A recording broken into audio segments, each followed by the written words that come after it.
Karibu Mal Media, chanzo chetu cha nuru na hekima.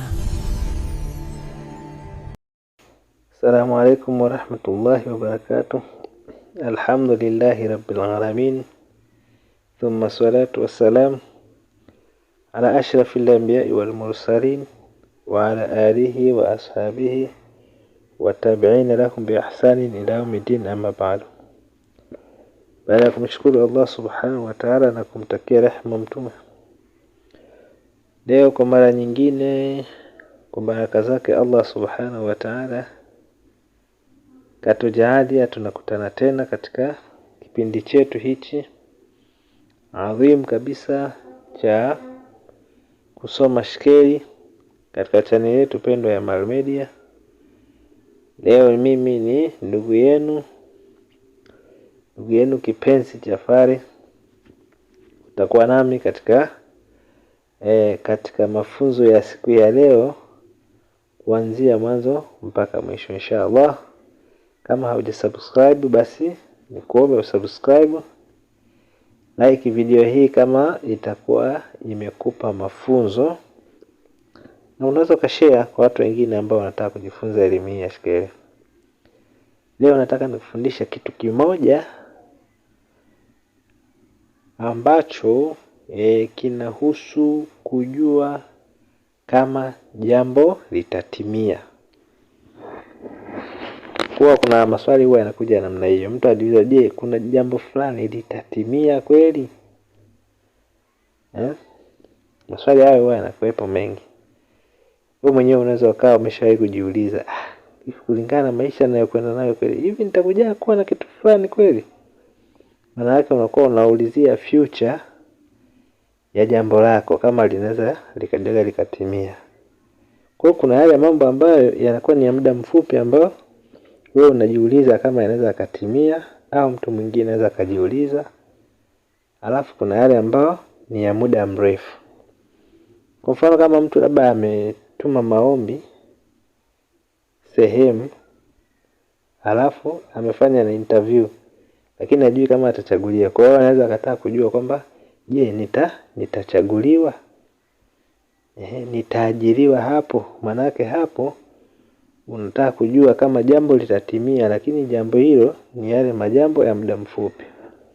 Lakini kuna wale ambao wanakuwa na majambo yale ya muda mrefu. Mtu amesumbuliwa labda miaka na miaka azai, anajiuliza, je, hivi nitakujaga na mimi kuja kuzaa? Umeona? Hapo ndo tunajiuliza kwamba je, jambo hilo litatimia? Kwa hiyo ili neno jambo litatimia inakuwa ni sentensi ambayo inabeba mambo haya mawili. Kuna yale ya muda mfupi na yale ya muda mrefu.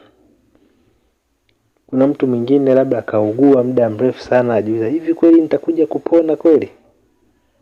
Umeona? Vitu kama vile namna hiyo.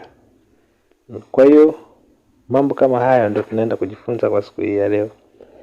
Kwa wale ambao ni mara yao ya kwanza kuangalia video hii na kufuatilia channel hii, basi karibu sana. Hapa haujakosea wala hautajutia. Hapa utajifunza mambo mengi mbalimbali yanayohusiana na shikeli. Sasa kuna njia tatu ambazo nitakuja nikuelekeze hapa. Njia ya kwanza, tunataka kujua kwamba jambo hilo litatimia. Kawaida unapopiga shikeli inakuwa ina vitu vinavyoitwa nguzo. Na hizo nguzo kwa lugha nyingine huwa wanaita autadi. Sasa autadi huwa ni nguzo. Unajua ramli huwa ina nguzo zake. Umeona? Kama jinsi inavyokuwa nguzo za Uislamu, nguzo za imani, na pia ramli huwa ina nguzo zake. Kwa hiyo jambo la kwanza, tukitaka kujua kwamba jambo hilo linatimia au halitimii, huwa tunaangalia nguzo za ramli. Nguzo za ramli ambazo wanaita nini? Wanaita autadi. Sawa? Sasa hizi autadi kwa lugha nyingine wanaita tarbiu. Maana kuna tathlithu, kuna tarbiu, kuna takhmisu. Sasa kwenye swala zima la autadi huwa ni tarbiu. maana yake tunatembea hatua 4 kuanzia pale ambapo unapokuwa umesimamia. Kwa mfano, hii hapa ni mji wa kwanza. Tukianza kuhesabu hapo tukatembea hatua 4, maana yake hapo tunaita nini? Tunatenda katika mfumo wa nini? Wa tarbio. 1, naanza 1, 2, 3, 4. Tunaangukia hapa. Yaani unatembea hatua 4, lakini unaanzia pale pale ambapo umekusudia hiyo. Kwa mfano, tukianzia mji wa kwanza, maana yake tunaanzia hapo hapo mji wa kwanza, tunahesabu 1, 2, 3, 4. Tunatembea hatua ngapi? Hatua 4. Kwa hiyo hii hapa tunapoangukia hapa, hii tunaiita pia ni autadi. Kuanzia hapo mji wa 4 tena tunaanza kuhesabu 1, 2, 3, 4. Tunaangukia kwenye hii hapa mji wa 7. Mimi hapa natembea hatua ngapi? Hatua 4. Tunaenda katika mfumo wa tarbio. Tukianzia hapa mji wa 7 hapa tukihesabu 1, 2, 3, alafu hapa 4, tunakuja kuangukia hapa. Kwa hiyo hizi sehemu ambazo zimezungushia duara hapo, hizo ndio tunaziita nini? Autadi au nguzo za nini? Nguzo za ramli, ambaye hapa inakuwa ni mji wa kwanza. Hii hapa inakuwa ni mji wa kwanza, alafu inafuata mji wa 4 hapa hivi, inafuja mji wa 4, alafu inafuata hiyo duara la 3 inakuwa ni mji wa 7, alafu duara la 4 hii inakuwa ni mji wa 4. Inakuwa mji wa 10. Mji wa 10. Hii hapa mji wa 10. Sasa hii ndio tunaita nini? Ndio tunaita autadi. Autadi ni mji wa kwanza, wa 4, wa 7 na wa 10. Na autadi tumeipata wapi? Tumeipata baada ya kuwa tunatembea hatua 4 kuanzia mji wa kwanza. Tunaanza kutembea hatua 4, tunaangukia kwenye mji wa 4. Tukianzia pale mji wa 4 tukitembea hatua 4, tunaangukia mji wa 7. Tukianzia mji wa 7 tukitembea hatua 4, tunaangukia mji wa ngapi? Wa 10. Kwa hiyo autadi au nguzo za ramli ni mji wa kwanza, wa 4, wa 7 na wa 10. Sasa kwa nini autadi? Autadi maana yake shikeli zinazokaa hapo kama ni mbaya, basi huwa zinadhihirisha namna huyu mtu alivyo na matatizo makubwa. Kama zikiwa zinakaa shikeli nzuri katika miji hiyo 4 hiyo, mji wa kwanza, wa 4, wa 7 na wa 10, maana yake huwa inaashiria kwamba huyu mtu mambo yake sio makubwa sana. Yaani hata kwenye kutibika anakuwa ni marahisi. Lakini ukikuta zimekaa shikeli nzuri katika hizo nguzo, maana yake huyo mtu ana matatizo makubwa. Kwa hiyo hata kwenye kumshughulikia inabidi ufanye kazi na nguvu ya ziada. Yaani usizembee, maana yake matatizo yake ni magumu na makubwa.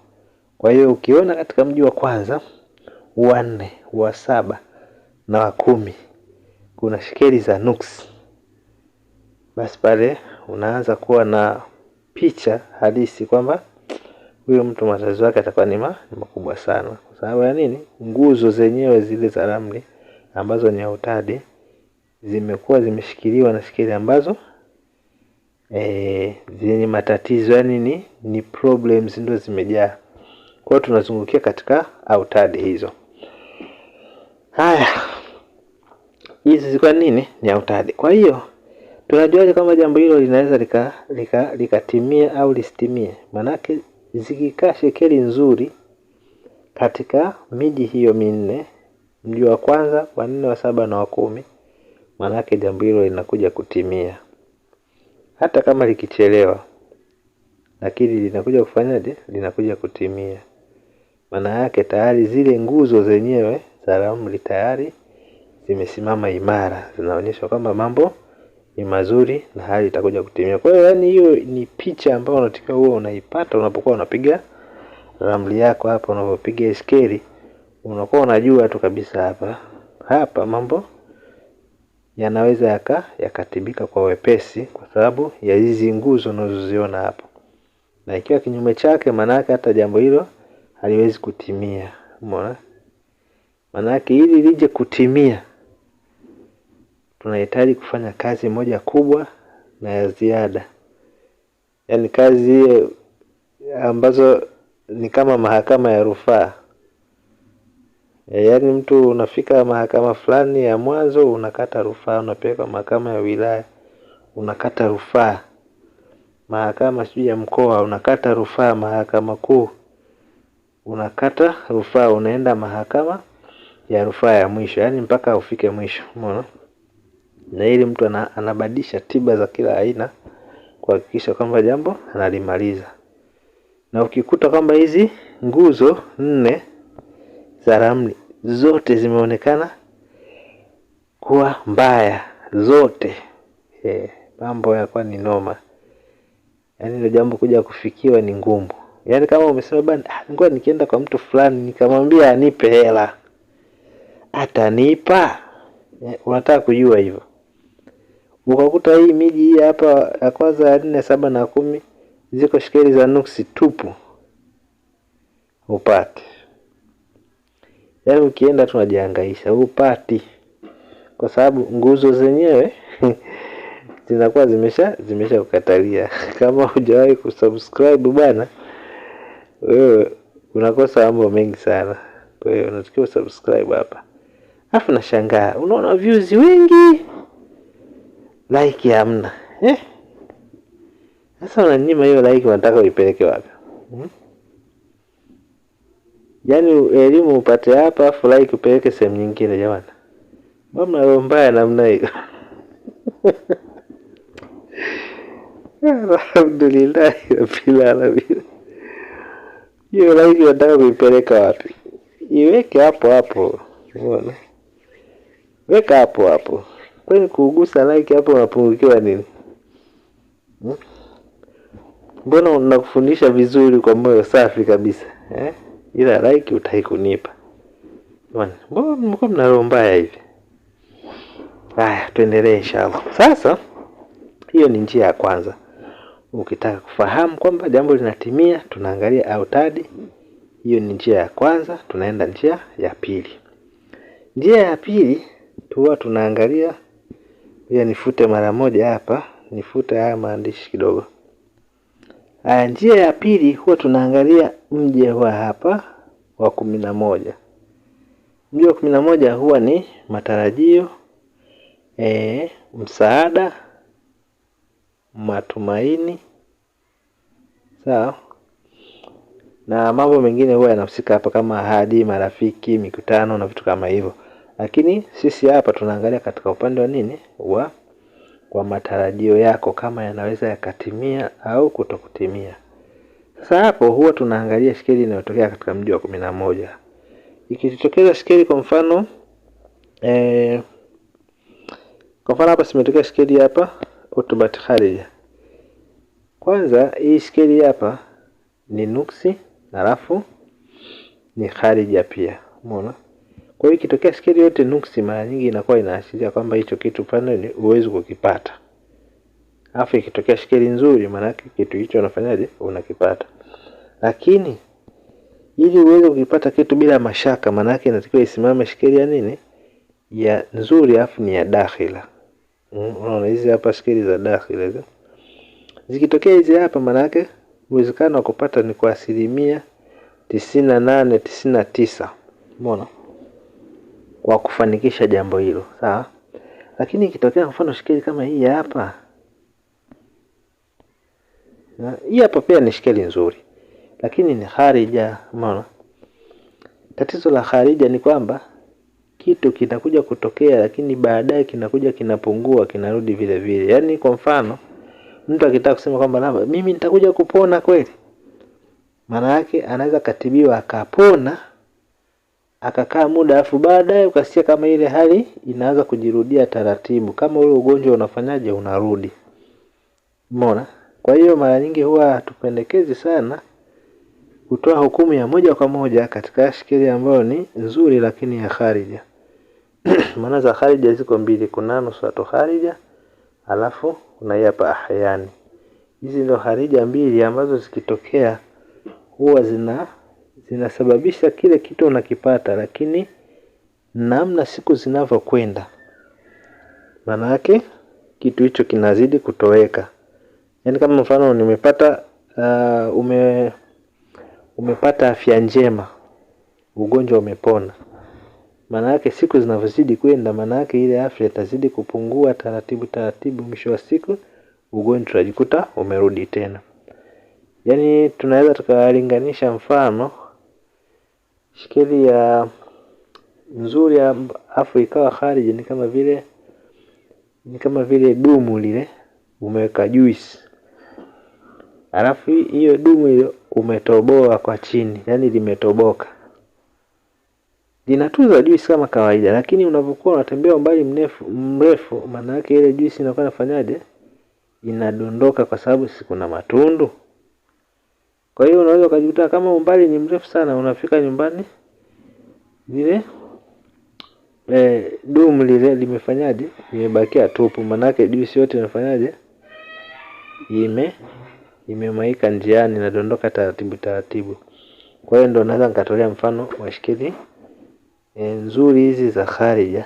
Maana yake kitu inakupatia, lakini kadri siku zinavyokwenda kitu kinafanyaje, kinakuwa kinapungua. Yaani kama mapenzi vile yanaanzaga makubwa, alafu siku zinavyozidi kwenda yanapungua mpaka yanakuja yanafanyaje, yanaisha. Ndio maana tunasema kama shikeli za kharija huwa hazidumu. Yaani kitu unakipata lakini kinakuwa hakidumu. Umeona?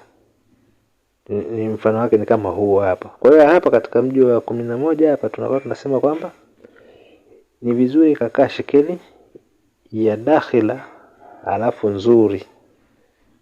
Maana yake kitu hicho ni lazima ukipate.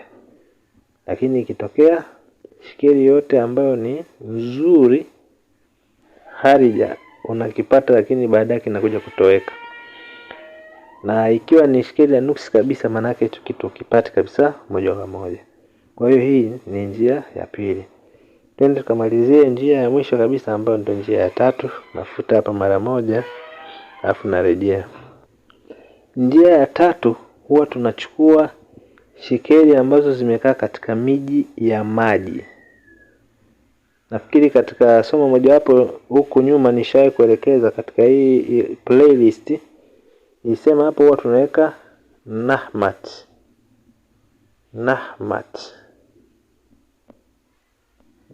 Mat. Inakuja tena Nahmat.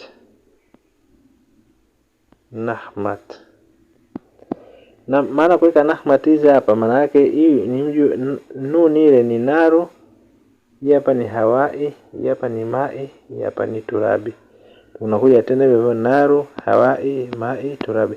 Kwa hiyo maana yangu ni kwamba ukiendelea kupanga hivyo mpaka mwisho, maana yake miji ya maji utaipata ni mji wa 3, mji wa 7, mji wa 11 na mji wa 15. Hiyo ndo miji ya maji. Sawa?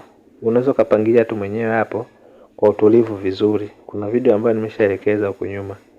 Unaweza kupitia ukatafuta, alafu utakuja kujifunza zaidi.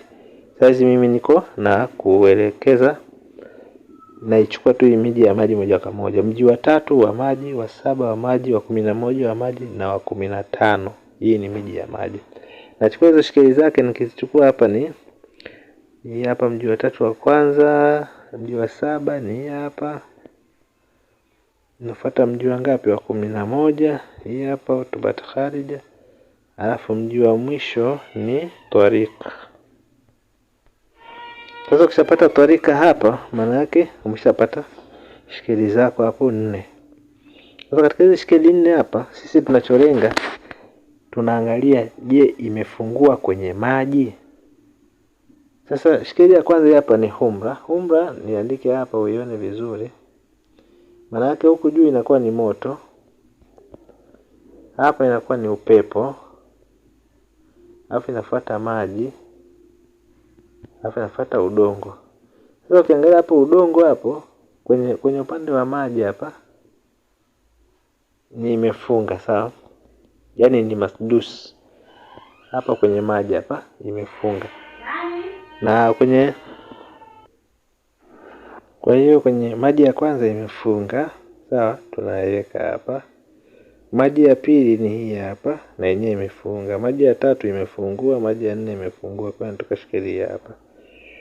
Sasa kwa kawaida maana yake imefungua huku mbili na imefunga huku mbili. Kwa hiyo kama vile iko balance. Kikawaida inatakiwa ifungue sehemu zote. Au kwa uchache ifungue sehemu tatu alafu ifunge sehemu moja. Yaani iwe ratio ya 3:4.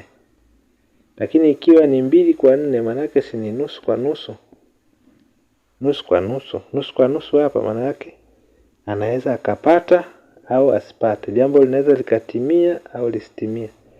Lakini ikiwa ni 3/4 maana yake ni robo tatu, asilimia ngapi? 75. Kwa hiyo uwezekano wa jambo kufanikiwa ni mkubwa. Kwa hiyo hukumu yake hapo inatakiwa either ifungue sehemu zote 4 au sehemu 3 kwa uchache.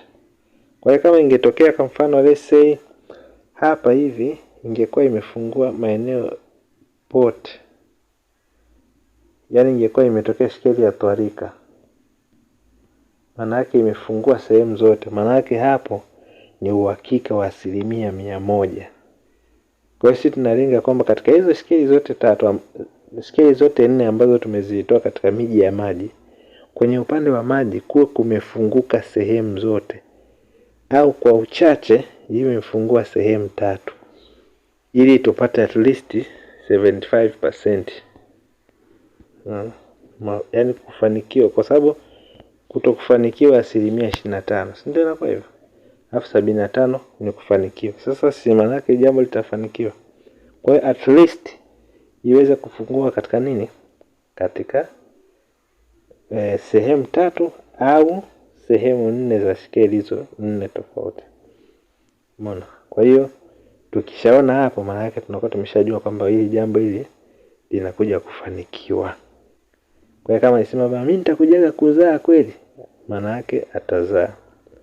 Mimi nitakuja kupona kweli, maana yake atapona. Hivi nitakuja kumiliki nyumba kweli, maana yake atamiliki nyumba. Hivi nitakuja kuolewa kweli, maana yake ataolewa. Hivi nitakuja kuoa kweli, maana yake ataolewa. Hivi atanioa kweli huyu mwanaume, umeona?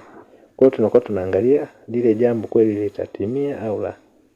Hivi nitakuja kumiliki nyumba yangu kweli, umeona? Maana yake atakuja kumiliki, kwa sababu kuna 75% ya kufanikiwa kwa jambo hilo na 25 ni ya kutokufanikiwa. Kwa hiyo tunachoangalia pale katika zile shikeli 4 ni sehemu ya upande wa nini? Wa maji. Imefungua ngapi? Shikeli ngapi zimefungua? Ndio tunachoangalia. Nafikiri hapo umenielewa. Kama hujasubscribe basi subscribe channel hii ya Mal Media, uendelee kupata vitu vizuri na usiwe mchoyo wa kutoa like zako hapa. Kutoa like, najua kwamba mashallah watu wamepata somo, na nipa nguvu na mimi ya kuendelea kutoa vitu kama hivi, umeona? Sina kupatia vitu vya bure au vipi? Basi usiwe mchoyo basi wa like. Sasa na kupitisha haraka. Katika hizo njia 3, ya kwanza nimesema tunaangalia nini? Tunaangalia autadi, zile nguzo 4 za ramli. Mji wa kwanza, wa 4, wa 7 na wa 10. Ili jambo liweze kutimia maana yake tunahitaji tu tuna shikeli nzuri katika miji hiyo. Na ikiwa kuna shikeli mbaya basi maana yake jambo hilo haliwezi kufanyaje? Haliwezi kutimia. Hiyo ni ya kwanza. Ya pili tukasema mji wa ngapi? Wa 11. Mji wa 11 tunahitaji tupate shikeli nzuri tena ya dakhila. Tukasema shikeli za dakhila ni otobati dakhila, kabudhatu dakhila na nusratu dakhila. Hizo 3 zikikaa katika mji wa 11 hapo maana yake jambo hilo linafanyaje? Linatimia. Njia ya 3 nikasema tunachukua miji ya maji ambayo ni mji wa 3, wa 7, wa 11 na 15. Unapanga shikeli zake afu unaangalia kwenye upande wa maji zimefungua ngapi. Ukikuta zimefungua 3, mashallah. Ukikuta zimefungua 2, maana yake ni nusu kwa nusu. Unaweza kufanikiwa au usifanikiwe. Inakuwa ni kama bahati nasibu. Umeona? Lakini ikitokea shekeli zote 4 zimefungua kwenye upande wa maji, mashallah, maana yake hapo ni uhakika wa 100% kwamba jambo hilo unafanyaje linakuja kutimia. Kama ulikuwa umesema kwamba hivi nitakuja mimi kuzaa kweli, nitakuja kubeba mimba, maana yake shekeli inakuwa imekwambia kwamba mimba utakuja kubeba biidhnillah taala, insha Allah. Kwa wale wanataka kujiunga na grupu letu la WhatsApp ambao tunafundisha mambo ya shekeli, tunafundisha kafara, tunafundisha mambo mbalimbali na vingine hadi na dua tunaongezeana humo, tunapeana ushauri na mambo mbalimbali, basi na kuwekea namba yangu hapo chini, utaniona katika WhatsApp ni kuunge nishia hapa insha Allah biidhnillah taala. Wa hadha, assalamu alaykum wa rahmatullahi wa barakatuh. Kwa masomo mazuri kama haya, usisahau kusubscribe, kulike na kushare channel hii.